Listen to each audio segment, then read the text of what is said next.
Hey everybody, what is going on? Hexlex here with another Master Duel video for you guys. Today in this one we are going to be taking another look at a revamped guide of mine. So back when I very first started the channel, one of the first videos that I made that was like more freeform and not about specifically, well, Tri-Brigade Zodiac was the only deck I was really showcasing at that time, but I made a like staples guide. I talked about staple cards and cards that like are good to generally craft, and I made this despite having only been playing Yu-Gi-Oh for like 2 weeks after a years-long hiatus. At some point, I just kind of like looked around at, other people. Again, I just kind of like did my research, looked at other people's videos, and I was like, okay, that was the first thumbnail I ever made, and it's hideous, it's god-awful. I love that if you scroll through my videos through the last couple of months, you can like see the timeline of me starting off using no thumbnails, and then I make some pretty hideous ones, and then eventually they start to look a little bit better, and I think hopefully they look decent now, but that's obviously still something that I am refining my skills in. But in any case, speaking of refining skills, that is the whole reason that I am making an updated staples guide for Yu-Gi-Oh! Master Duel. It's because now I've been playing the game at a competitive level for a few months now, been hitting Plat 1 every season and doing it in a timely manner. So I feel like I have a much better grasp of the game than I did, back in late January, early February, whenever I made that first video. So, I'm going to talking about words. I am going to be talking about these cards that should go in just about everybody's account. Obviously, we'll be talking about whether or not it should go into like how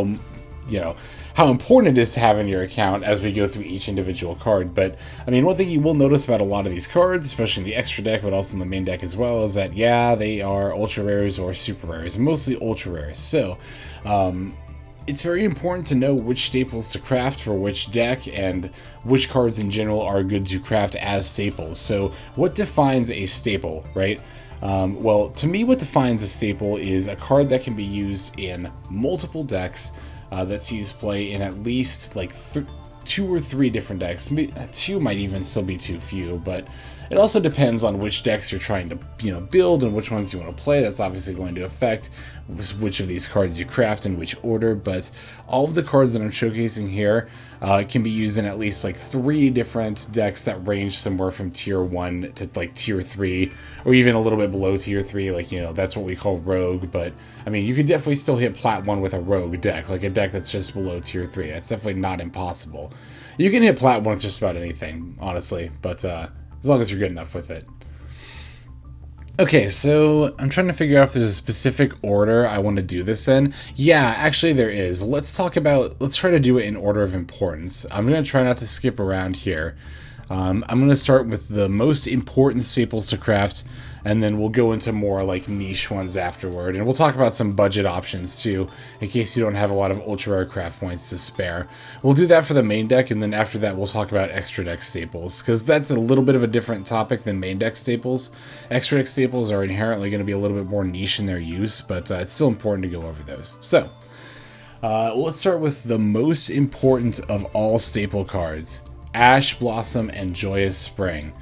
I mean, we all know this by this point, right? Like, if you've been playing Master Duel for just about any amount of time, you've probably run into this card. If you're playing any effect that adds a card from deck to the hand, special summons from the deck, or sends a card from deck to the graveyard, which is literally every single deck in Yu-Gi-Oh! Right now. I mean, I don't know, not actually literally. I'm sure there's some niche deck out there that can't get Ash, but, I mean, how good could that deck really be, really? I mean, Ash Blossom, what else do I need to say about it?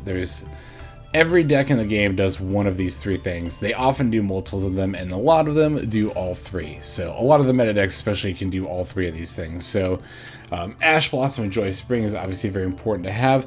The game more or less gives you a copy. I mean, you have to spend 750 gems or whatever it is, but like for the 10 packs plus and guaranteed Ash, definitely worth it. So if for some reason you've not bought those packs that come with like Ash, Lightning Storm, and Solemn, and then 10 packs, that should be your next purchases. Unless you still need like the dual pass or something. But In any case, so that is, I mean, again, I don't know really else what I need to say about Ashe. I kind of feel the same way about the next most needed staple for just about any single deck, which is going to be Max C. Yeah, Max C alongside Ashe is played in at least like 2 or 3 of, and more or less every single deck. It's a bit more, optional. That's not the right word I'm looking for, because obviously all these cards are all optional. That's the other thing I actually wanted to mention at the beginning too that I didn't really touch on, is like what I mean by when I say that these like are staples and they go in just about every deck. I'm not saying like, oh, you have to craft these cards. Like, I'm not saying that at all. If you don't want to play these cards, then don't play these cards. You know, don't make me force you. But these are going to be the most important cards generally in the game. Again, because they are seen in multiple decks and they are seen in a variety of just different kinds of decks. So Max C does see slightly less play than Ashe, but these two are pretty ubiquitous. Generally speaking, they kind of go hand in hand. And really, honestly, if you're expecting to win going second at all in this game, which is a best of 1 format, you absolutely need to plan your main deck to an extent around going second. If you plan on winning going second, it is so important to have 3 Ashe and 3 Max C. It really, really is. Like, definitely 3 Ashe. Like, don't skimp on Ashe. Just make 3. Max C, if you're really, really hurting for ultra rares and you somehow don't have this card yet, I guess you could get away with 2 copies. But definitely try to get 3, like ASAP, because this is another, I think, pretty much auto 3 of in just about any deck I make. Max C and Ashe are like the stapliest of staples. These are at the top of like the proverbial staple tier list. Definitely craft these cards. So, let's talk about some we'll go down, I guess, to the quote-unquote tier 2 staples. So, as opposed to seeing play in like every single deck, like Ashe, Blossom, and Max C I almost said Ashe C and Max Blossom. These cards will actually see play again in a lot of decks, just not every single one. It's going to depend. It's going to be a bit varied from deck to deck. So let's talk about, I think, probably the next most important card on the main deck in this list. That's going to be Lightning Storm. Lightning Storm sees play in pretty much any deck that doesn't play continuous spells or trap cards. To some capacity. This is especially true in a best of 3 format where we have side decking. Obviously, Master Duel, I think is what I almost said there. Jesus. It's really late in the night when I'm recording this. I really should have just saved this for another night, but I wanted to get on the grind and get these videos out. So, anyway, Lightning Storm. In Master Duel Best of 1 format, it's definitely good to have one of these. Now, it sees a lot more play in Best of 3 formats, which isn't a thing on Master Duel unless you're playing in tournaments, where this card frequently gets side decked. Again, like I said, pretty much any deck that does not play continuous spells or trap cards, which would be face-up cards that would keep you from activating your Lightning Storm, are going to want to play at least 1 copy of this card. I think it's good to have at least 1 copy of this card in, like, the majority of decks. Not all, definitely, but the majority of decks. It's just very flexible. It's really good going second. It's good against, like, you know, back row heavy decks. It's good against decks that flood out a lot of monsters. Just the sheer versatility of it, I think, is what makes it so important. By the way, I haven't on this list included Raigeki, Monster Reborn, or Reinforcements of the Army because everybody gets those, and obviously you can't dismantle them, but those are also 3 very important staples. But yeah, so I think this card is better than Raigeki, and, well, it's interesting, right? Lightning Storm is a card that how good it is radically depends on how many copies you're playing, and also to an extent what deck you're playing. But I think the first Lightning Storm, generally speaking, is better than Harpy's Feather Duster or Raigeki. Just for the sheer versatility of it, just for the sheer ability to be able to wipe out back rows or bothersome boards. From then on, it starts to depend more on the deck. In some decks, I think the second Lightning Storm is still better than a Feather Duster or Raigeki, but generally speaking, I think for like Tri-Brigade Zodiac and a Tri-Brigade Lyrilusk and a decent amount of other decks, Harpy's Feather Duster tends to be better than a Lightning Storm number 2. Any deck that combos off really wants to get rid of your opponent's back rows if they're going second, especially against stun decks. So it's good to have the ability to negate it, or not to negate, to destroy your opponent's back row, but also still be flexible in your ability to do so. Again, for Tri-Brigade decks, we're often playing tanky, and sometimes multiple copies of tanky. So if we have a tanky out, it's going to be able to wipe our opponent's board, or at least their back rows, without having to worry about like not being able to drop Lightning Storm. Yeah, as again, it just tends to depend from deck to deck whether Lightning Storm or Feather Duster / Raigeki is better. Sky Strikers is a good example where they've got the multi-roll in the subspace area 0, so they've got a decent amount of face-up spells that you do want to be playing on your first turn. So in that regard, I do think it's better to play Harpy's Feather Duster and Raigeki before you start putting Lightning Storms in your Sky Striker deck. And again, just like I said, cards that tend to play face-up spells and traps often, Lightning Storm tends not to be as good because obviously it's more difficult to get rid of your own back row to make your Lightning Storm live. That said, this card is still extremely good and one of the upper staples, I think. Harpy's Feather Duster, for similar reasons, is up there as well. Sees play in a lot of decks, especially combo decks, especially in the best of one format, where you want to be clearing back row if you're going second against your opponent. As far as hand traps that fall into this sort of category here, Nibiru is a hand trap that I am very, very fond of, that I think should go in most decks. I don't know, actually, the order that I'm recording all these videos. I've said this saying a lot tonight, but I've also recorded a lot of videos tonight, so I don't know what order it's going to go out in. So you may or may not have already heard me say this a lot, but I think if you're playing 3 Max C, you should probably be playing 1 Nibiru as well, at least 1. 2 if you can, spring it. If you can spring for it, I guess is what I think I meant to say there. In a deck like Tri-Brigade Zodiac, where we have a lot of flex spots, we can play a second Nibiru. In a deck like Sky Striker, where you want to be playing a lot of hand traps because you plan on going second a lot, we can definitely afford to play a second Nibiru. But generally speaking, again, if you're playing through Max C, I think you should be playing 1 Nibiru. In most cases, again, that's not going to be true for every single deck, but I think in the majority of cases it is. I do think Nibiru in general is not seeing quite as much play as it should. I don't think it's a super underrated card, but I do think it's a slightly underrated card. Because I see a lot of decks where you play 3 Max C, and then I'm looking at the deck list and I'm like, so what do you do if if you drop Max C, but your opponent is like, able to battle, and they're just like, screw it, I'm just going to play through Max C, right? We're going to take the Max C challenge, and then just try to go for game.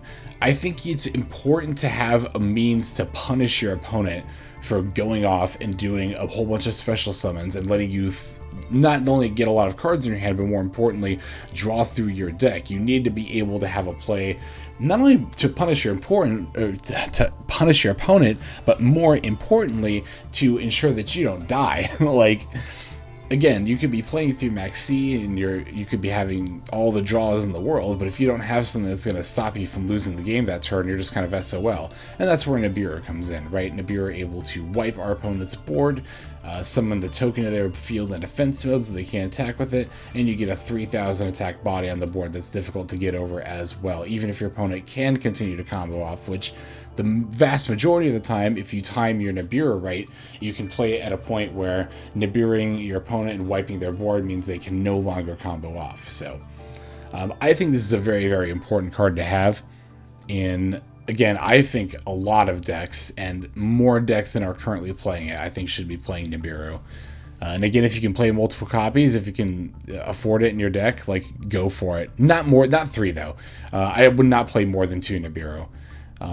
2 is good, or like 1 is ideal, I think, for most decks. 2 is good if you can afford it. Don't play 3. This is not a 3F card, I don't think. Other good general cards, like, of course, Infinite Impermanence and Forbidden Droplet. These cards are somewhat similar, but they are definitely different in their functions. Of course, they're both intended for negating monster effects, and they're both good for going second, but they both do very, very different things. So let's start with Infinite Impermanence, which I would put in this echelon of, like, Lightning Storm, Harpy's Feather Duster, Nibiru. Infinite Impermanence is a very, very good trap card. because it can negate an opponent's monster effect. Obviously, very good disruption.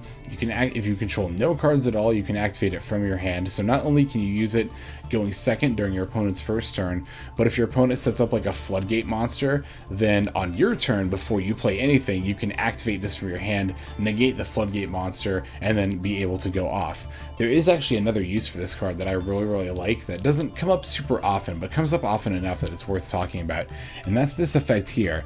Then, like when you negate an opponent's monster effect, then if this set card, or if this card was set before activation is on the field at resolution, for the rest of this turn, all other spell or trap effects in this column are negated. So here's what I like to do, right? If I'm setting Nibiru, I always set it in the middle column. And the reason is that people tend to just by default play stuff in the middle column. I don't know if it's from like playing other sims that defaults to that zone when you play a spell or a trap, or because it's the middle and it's the most accessible to the cursor, it's the easiest to get to, or if it's just like a human brain thing. I don't know, but yeah, I definitely think that it's best to set imperm in the middle column, because I've had so many games where like I set imperm in the middle column, pass to my opponent, they summon a monster, try to activate its effect, I flip up imperm and negate it. And then sometimes right away, sometimes just at a different point later in the turn, they activate a spell that's essential to their combo, and without thinking, they just plop it in the middle zone, and then it just gets negated all of a sudden. They're like, wait, what happened? And it's the imperm at work there. It's not hard at all. It doesn't happen again all the time, but it happens often enough, and it's why you should play around that a little bit, like just play in zones where there's not back rows, generally speaking, that's safest. Yeah, I really like Imperm as a card overall. I considered for a long time Ash, Maxi, and Imperm to be the go-to staples you should craft. Now I think Imperm is a little bit lower on the list for me, but I think it's still definitely a card that can go in most decks. Another card that can go in most decks is Forbidden Droplet. Now, when I first started talking about staples, I don't even remember if I brought up Droplet at all, but if I did, I know what I would have said at the time, which was that Droplet was not something that I was interested in playing because I thought the cost was too high to play it. Well, now that we have seen an increase in, like, you know, monsters that can pretty much just shut you down altogether. We're talking, of course, about Herald. I was like debating if I should just straight up mention Herald or beat around the bush for a little bit. I tried to beat around the bush for a little bit, but let's be real. I'm talking about Herald of Ultimatus and Perfection. But not just that. We're also thinking about, like, the end board for Adamantipator, right? We end on a lot of negates in that deck with Appaloosa, the Dragite, the Borreload, the Baron Defleur. There's just so many negates on the field. Droplet is really nice for being able to handle those pesky negates and or a lot of, or rather being able to handle like multiple issues or like one floodgate monster, regardless if it's Herald or a whole bunch of negates. Forbidden Droplet is a good go-to card, and in recent weeks, especially towards the end of Season 3 going into Season 4, we have seen an increase in play of Drytron and Adamantipator decks, and for a while we were also seeing an increase of Virtual World decks, which Droplet is still good. I mean, Droplet, let's be real, it's just monster effect negation, which is good against every matchup. Even if you're only dropletting one monster, it's still pretty good. And most decks, like, the cost may seem steep to send a card from your hand or graveyard just to negate an effect. It might seem like you're giving up a lot, but most decks can usually afford to swing a card. And honestly, being a quick play spell card, you can actually chain Droplet to the activation of a spell or a trap card. Like, you know, play, let's say, like, I don't know, Harpy's Feather Duster, right? You can play that as Chainlink 1, and then Chainlink 2 you can chain Droplet, sending the Harpy's Feather Duster that's already on the Chainlink to the graveyard for the activation of Droplet. The effect will still resolve because you're just sending it to the graveyard, you're not negating it.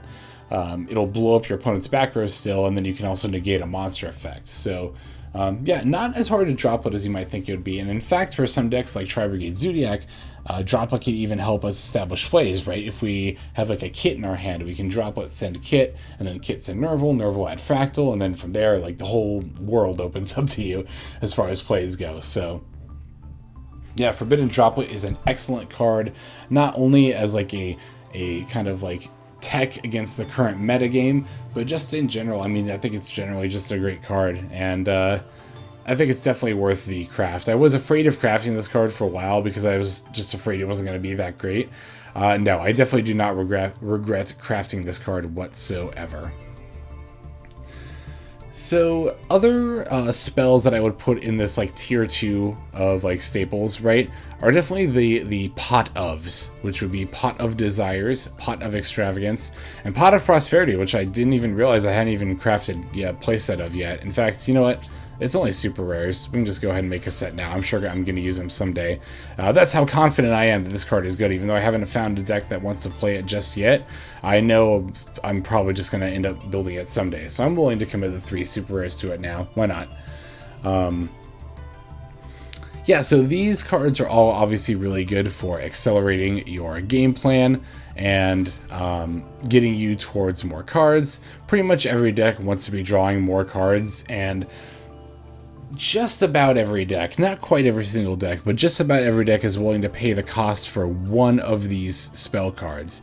It's kind of rare actually to see multiples. Like, you typically don't see Desires and Extravagance or Desires and Prosperity in the same deck. Sometimes if it's a deck that doesn't care about its extra deck at all, like Eldritch, you might see like Extravagance plus Prosperity occasionally, but that's still not super duper common. But fortunately, these spells are all super rares, right? So that means that we actually get to craft them for a much lower cost than all the other cards we've talked about up to this point are ultra rares. So Pot of Desires, obviously the cost to draw 2 cards here is to banish the top 10 cards of your deck face down. Can be very scary. Definitely don't want to play it in combo-based decks where you only are playing like 1 or 2 of copies of your combo pieces. You generally want to be playing this in decks that play lots of 3-ofs, like Tri-Brigade Zodiac. And even then, it can be a little bit risky. You still risk banishing all 3 copies of an essential card. That's just kind of RNG, though. Generally speaking, it doesn't happen too often, but you do want to be thinking about how you play Desires. The other thing you want to think about, obviously, when playing Desires, especially your second copy of Desires, is you want to think about, like, how much longer is this game going to go on? Do I risk decking out? Do I need the second Desires? With my deck being thinner now, am I going to be more likely to mill a combo piece I need that's in my deck? So just, mind how you play it. Extravagance is really for decks that either don't summon a lot of extra deck monsters or don't summon extra deck monsters at all. It's really there to banish 6 random face down cards from the extra. I mean, you could banish 3 if you really wanted to, and I guess there are some niche scenarios where, like, if you're playing Altergeist, for example, Altergeist plays Pot of Extravagance, even though Altergeist does summon from the extra deck. It doesn't need a whole lot of dedicated extra deck slots, so you can play multiple copies of a lot of your extra deck monsters, which is why we can get away with Extravagance in Altergeist. Also, the extra deck isn't always essential to winning for Altergeist. Sometimes you can just out-control your opponent. So that said, that is a scenario where, like, yeah, I could see Extravaгаncing 6 cards for your first Extravagance, but then maybe Extravagance 2, you might only want to do 3 because you need some of the stuff that's in your extra deck. But again, another deck like Eldritch, which barely cares about its extra deck, you can use it sometimes, but it's not super duper relevant. A deck like that, you can just banish, banish 6, whatever, it doesn't matter. So yeah, typically, again, this is for decks that don't really care about their extra deck, which is more often than not going to be stun decks. Pot of Prosperity is a different case, and I actually misinterpreted this card for a while. For a long time, I thought it was like Extravagance, where you banish them randomly, the cards from your extra deck, but you actually get to pick the cards you banish from your extra deck with Prosperity, excuse me. So Prosperity is good for cards that have a lot of flexibility with their extra deck, where you can feasibly get away with just getting rid of some of your cards. And Prosperity, unlike Extravagance and Desires, Extravagance, in case I didn't make it clear, you draw 1 card for every 3 cards banished. That's why you usually want to banish 6, so you get to draw 2 cards. Pot of Prosperity does not actually draw cards, rather you excavate one of the cards, and depending on how many cards you banish from your extra deck is how many you get to excavate. You either do 3 or 6. So Generally speaking, it's actually, I don't know, it really depends on the deck and the situation with Prosperity, whether it's better to do 3 or 6. I think most of the time it's best to do 3, but again, it really just depends on the deck you're playing. Sky Striker can actually kind of use this card because you typically don't need like all 3 of your Hayates or all 3 of your Shizukus, so you can kind of get away with that.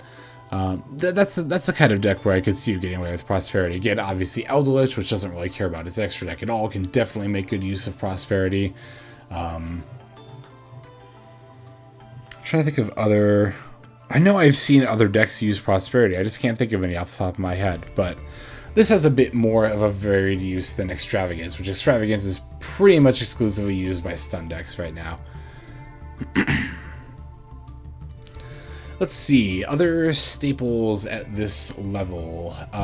We can talk about Crossout Designator, which actually I haven't crafted yet.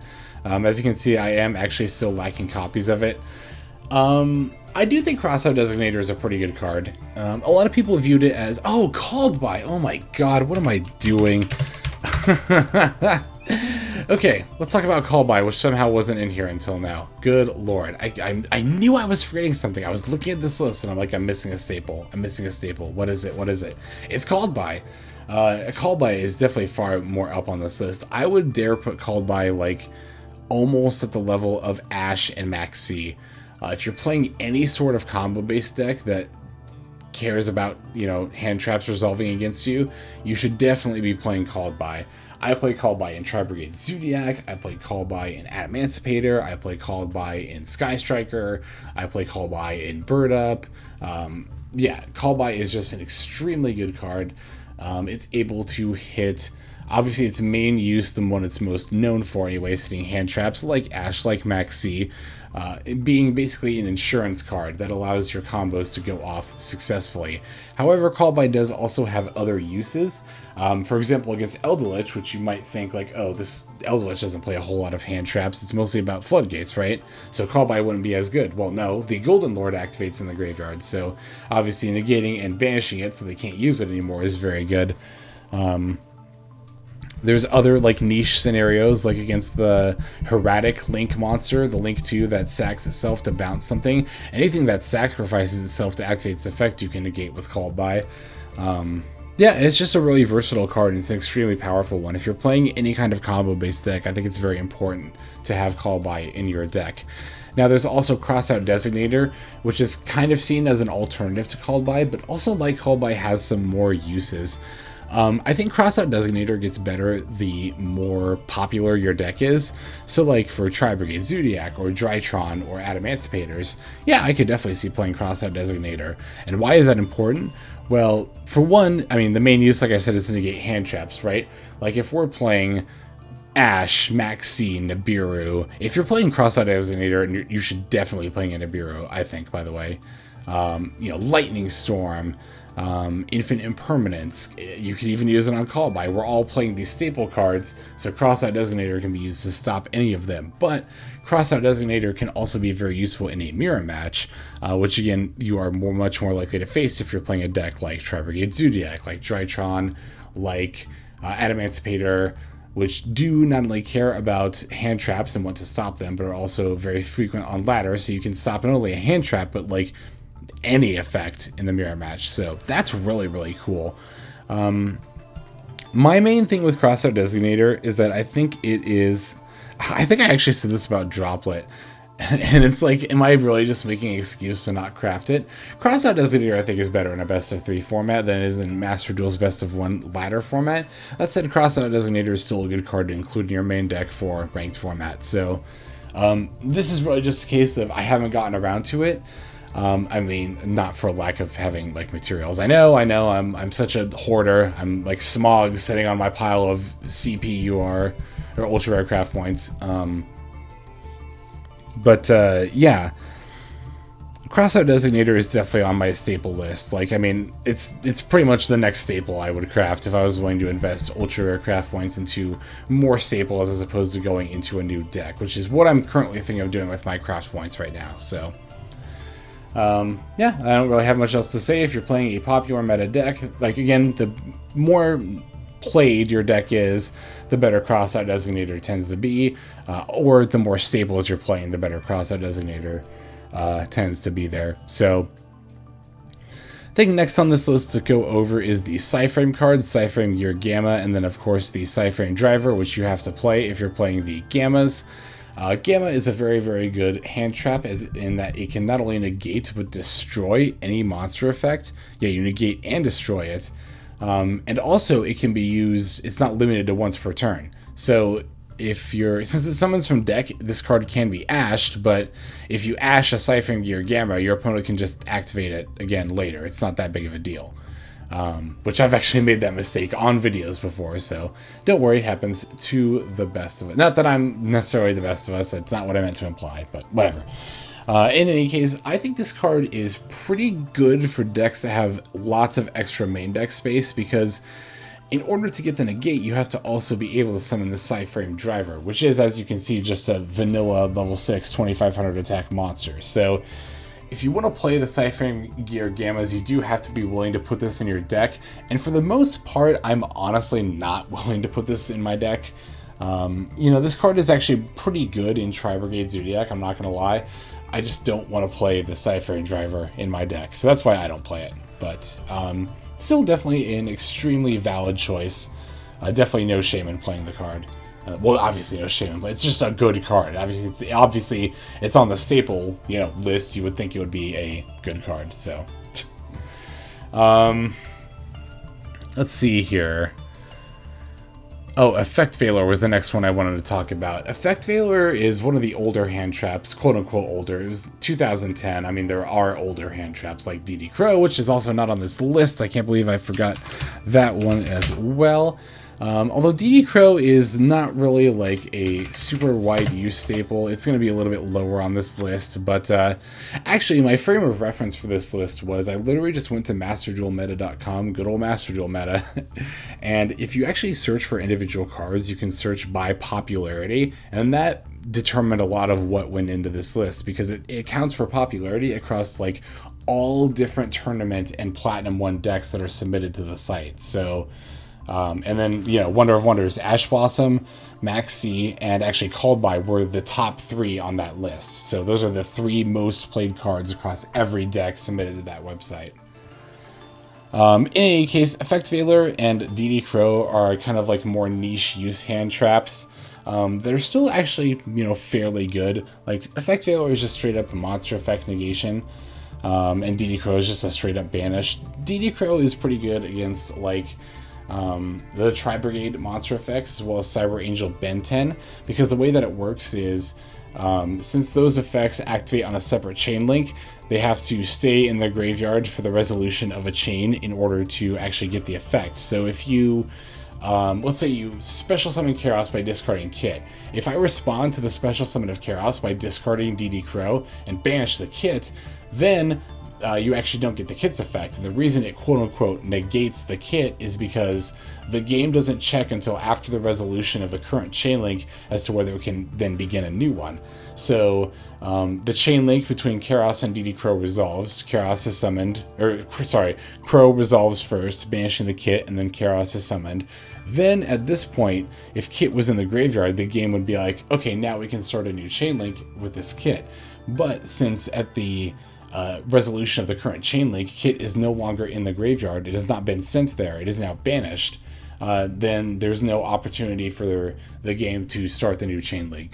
So that's why that works. Same with Cyber Angel Ben 10, like I mentioned earlier. Effect Veiler typically doesn't get played too much as effect negation. Like, generally Psyframe Gear Gamma is better, unless the deck has a specific use for Veiler being a tuner or a spellcaster. Sky Striker is a pretty good example of this, where you can actually go into a Halki Fibrax, right? And then you use Halki Fibrax to summon a Veiler from your deck. Then you link the Veiler and the Halki Fibrax into Selene.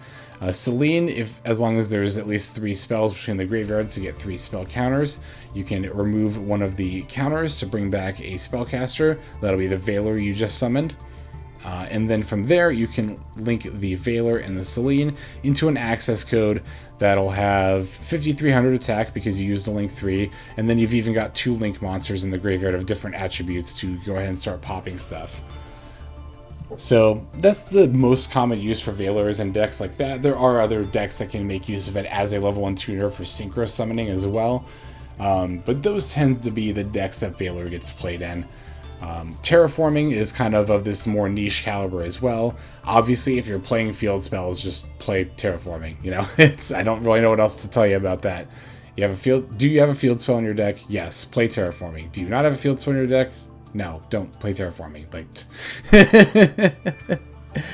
Okay. So from here, we can actually go down to some more budget main deck, quote-unquote, staple options. I did want to include these because obviously these cards are all very expensive, and I do want to include some options that are still good, even if you don't have a lot of craft points to work with. The main one of these is actually going to be Torrential, which isn't even just a good budget option, but is actually a good staple in its own right. Like, a lot of stun decks and back row heavy decks play this card, and for good reason. Being able to destroy all monsters on the field is really, really good when your opponent is comboing off, but you haven't committed a lot of, if any, monsters to the board. So if you're playing a deck that plays lots of back row and doesn't invest a lot of monsters into the board, again, Torrential, very, very good card, actually. Again, not even just as a budget option. I think this is just an all-around solid card. Especially being at 3, being able to play 3 copies of this card is very, very handy. Which I think it's been at 3 for a while, but I'm a Yugi boomer who's used to this card being at 1 forever. So to come back and then have it be, well, I think it was actually at 3 when I left the game, to be honest, but still crazy to think about even after all these years later. Compulsory Evacuation Device is a bit more of a budget option, but can also be seen as just a valid back row card to have too in back row heavy decks. Unlike Torrential, which can handle multiple monsters, this is more of a 1-for-1, but it returns the monster to the hand instead of destroying it, which can actually be very handy to get around monsters that can't be destroyed. Or it can also be useful for monsters that have good effects that activate when they're destroyed if you don't want to, or even when they're sent to the graveyard. If you don't want to trigger that, you can just activate Compulsory Evacuation Device. Obviously good on extra deck monsters as they go back to the extra deck and are more difficult to summon sometimes, as opposed to if they would have been sent to the graveyard. The one thing to note about this card is that it targets, so you can't get around targeted stuff. That's where Torrential shines because it doesn't target. But again, Torrential destroys, so these cards complement each other well to be able to answer different kinds of threats based on not only the current board state, but the immunities of the monsters your opponent is summoning.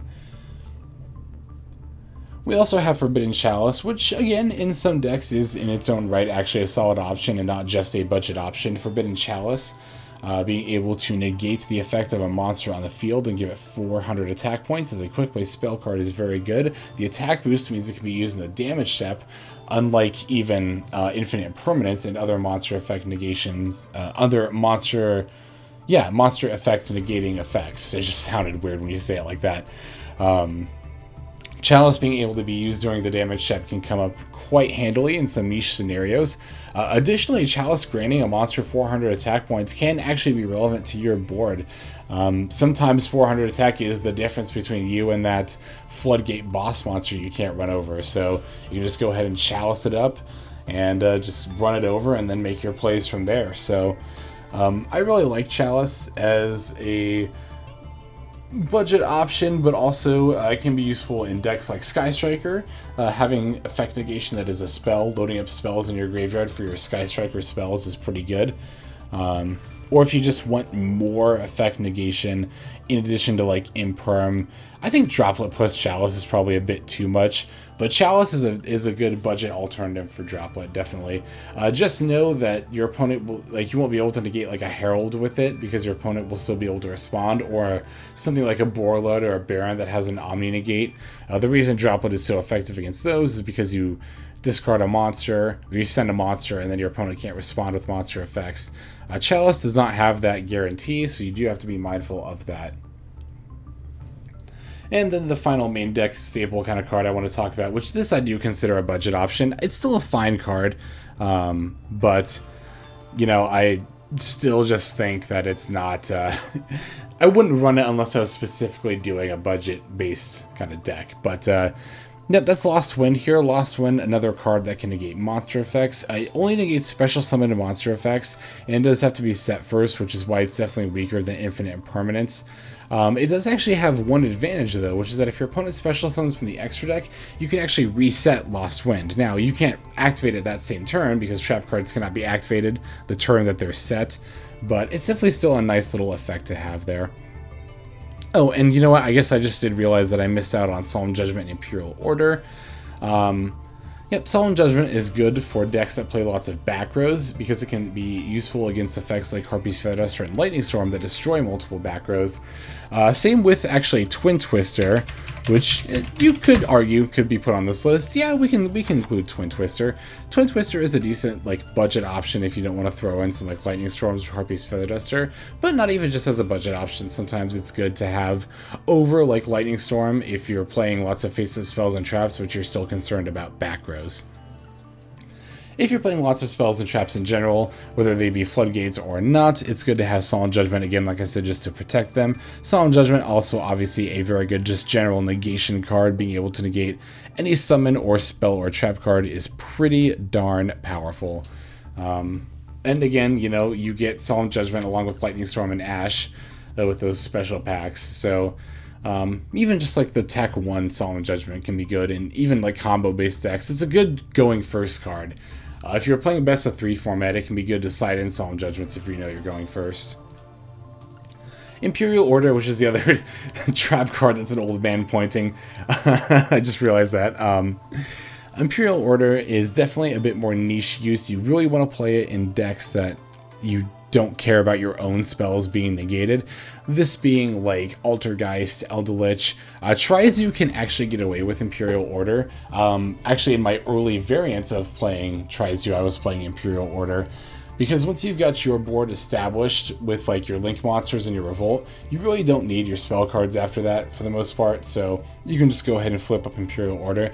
I decided to take it out because I was moving into playing lots of copies of Droplet. So having more spell cards, plus I needed the space anyway, an Imperial Order just ended up being the card that I took out, but I think still fine for a lot of decks there.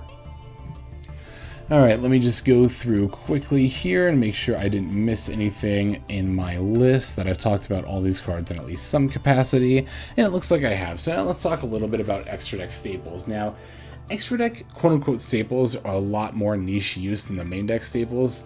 Obviously, it largely depends on if your deck is able to make these cards, whether or not you would actually put them in your extra deck.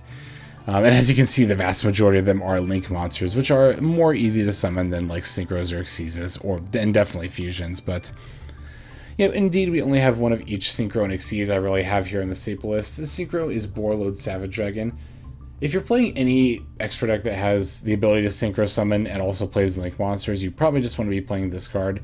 It's got extremely generic requirements, is very easy to make. Actually, speaking of cards that are potentially staples and very easy to make with generic requirements, you could even throw Baron de Fleur with its generic requirements on this list. If you have the capacity to Synchro Summon, you should definitely be considering if your deck can make Baron, and if at all possible, you should definitely be including her as well. Like Borreload, they both have the ability to Omni-Negate. Borreload does need to equip a Link Engrave, just be mindful of that in order to Omni-Negate. Baron obviously is extremely powerful, a little bit harder to make out, or to make and summon out being level 10, but the once per turn targeted destruction, the once per field Omni-Negate, and then being able to bring out monsters from your grave during the standby phase make this a very powerful card for anything that can Synchro Summon.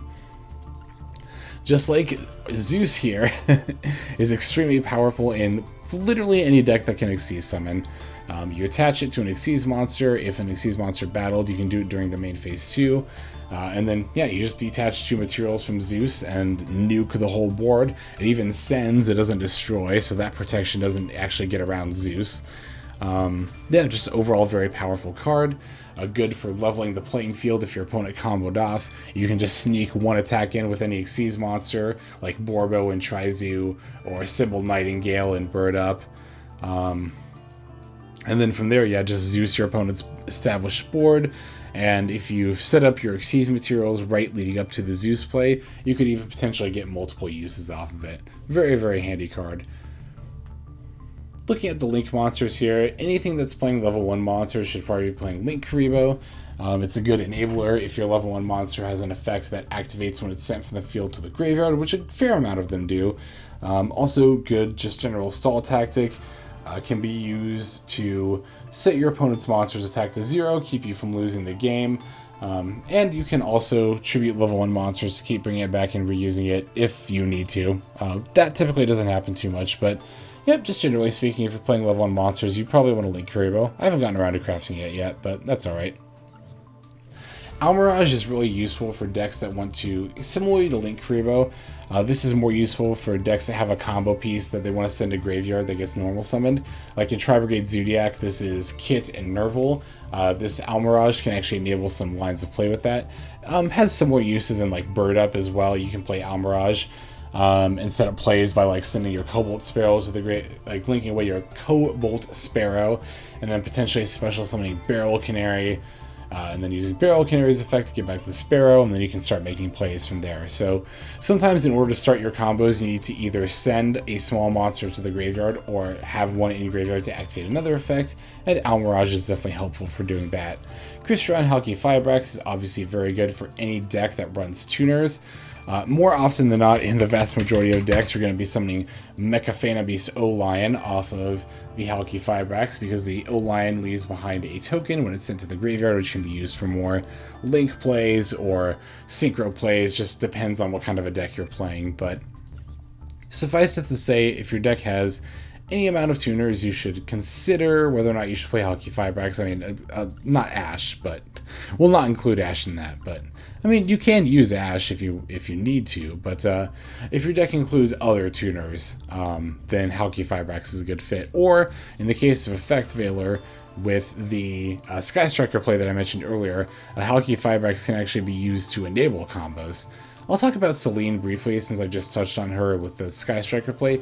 I don't really consider her an extra deck staple, but it's definitely worth considering that not only Sky Strikers, but really any deck, if you can afford the deck space, then you can go into that combo line I mentioned of making Halki Firebrax, summoning Veiler. As long as there's 3 spells between you and your opponent's graveyard, you can then make a Celine with 3 counters, remove the 3 counters, summon the Veiler, and then you get Access Code Talker. So that's kind of why I have Celine here, even though she's definitely not a staple and definitely very niche use. It's still worth considering potentially putting that combo in your deck if you can swing it. The Nightmare monsters in general tend to be really, really good. They're just good generic, like, Link monsters. They have generic requirements, and they do very generic but strong effects, like Cerberus being able to...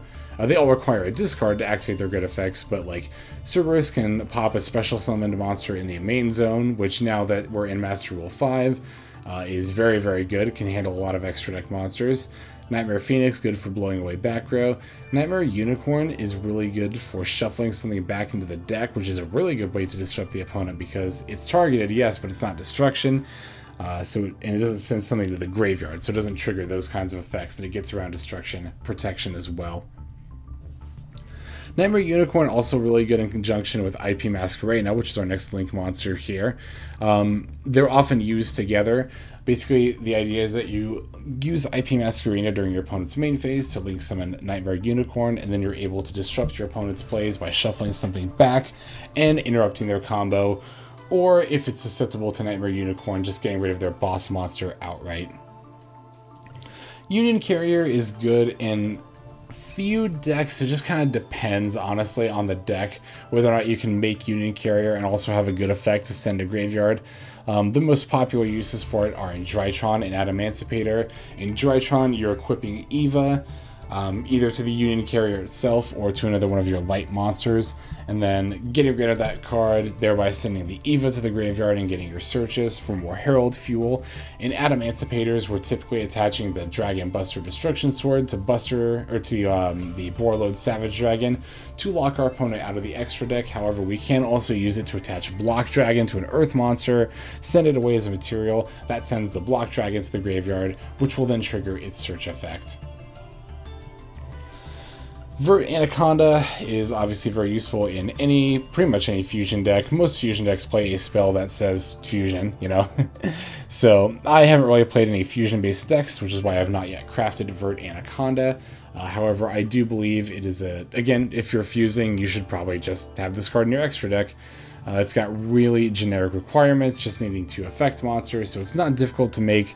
And the life point cost is definitely worth being able to just straight up activate a fusion spell from your deck, especially if that fusion spell in turn is able to send monsters from your deck to the graveyard as a material. On to Link 4s here. Boral Sword Dragon is a card that I don't play a whole lot, but is still good to have around, because this first effect here, you can target an attack position monster, change it to defense mode, and then this card can attack twice, is really, really good for enabling you to just go for game.